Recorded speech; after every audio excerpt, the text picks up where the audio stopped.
తెలుగు రాష్ట్రాల్లో తాజాగా చర్చనీయాంశమైన సమావేశాలు ఏమైనా ఉన్నాయంటే అవి కమ్మ గ్లోబల్ ఫెడరేషన్ సదస్సు. హైదరాబాద్ హెచ్ఐసిసిలో 2 రోజుల పాటు జరిగిన ఈ సమావేశాలకు తెలంగాణ సీఎం రేవంత్ రెడ్డి హాజరవడంతో ప్రాధాన్యం సంతరించుకుంది. మరోవైపు ప్రపంచవ్యాప్తంగా ఉన్న కమ్మవారిని ఒక దగ్గరకు చేర్చే ఉద్దేశంతో ఈ సదస్సు తలపెట్టినట్టు తెలుస్తోంది. దీనికి కర్ణాటక, తమిళనాడు, ఏపీ నుండి కూడా ప్రజా ప్రతినిధులుగా, ప్రజా వ్యక్తులుగా ఉన్న కమ్మ వ్యక్తులు హాజరయ్యారు.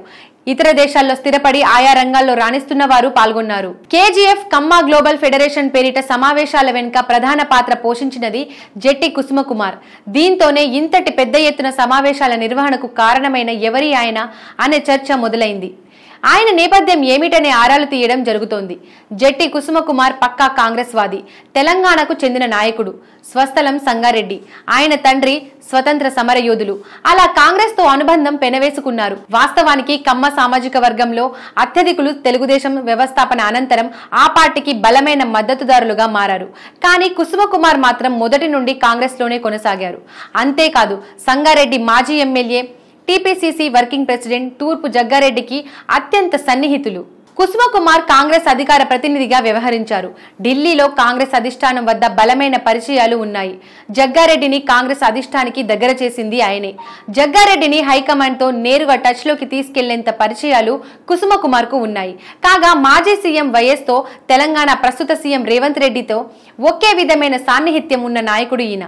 వైఎస్ ప్రతిపక్ష నేత సీఎంగా ఉన్నప్పుడు కుసుమకుమార్ ఆయన వెంటనే పర్యటనలకు వెళ్లేవారు. ప్రజలు ఇచ్చే వినతులను వైఎస్ స్వీకరించి నేరుగా కుసుమకుమార్ చేతుల్లో పెట్టేవారు. ఇక రేవంత్ రెడ్డికి కుసుమకుమార్ క్లాస్మేట్. ఏవీ కాలేజీకి ఇద్దరు బెంచ్ మేట్స్. ఇదే విషయం ఇప్పటికే పలుసార్లు మీడియాలో వచ్చింది కూడా. కమ్మ గ్లోబల్ ఫెడరేషన్ అంటూ నిర్వహించిన సదస్సుతో కుసుమకుమార్ పేరు ఇప్పుడు మరింత మందికి తెలిసింది. వాస్తవానికి కేజీఎఫ్ ఆలోచన 2 ఏళ్ల కిందటనే వచ్చిందని తెలంగాణ సీఎం రేవంత్ రెడ్డి తన ప్రసంగంలో చెప్పారు. దీనిని కుసుమకుమార్ తో పంచుకున్నట్లు కూడా తెలిపారు.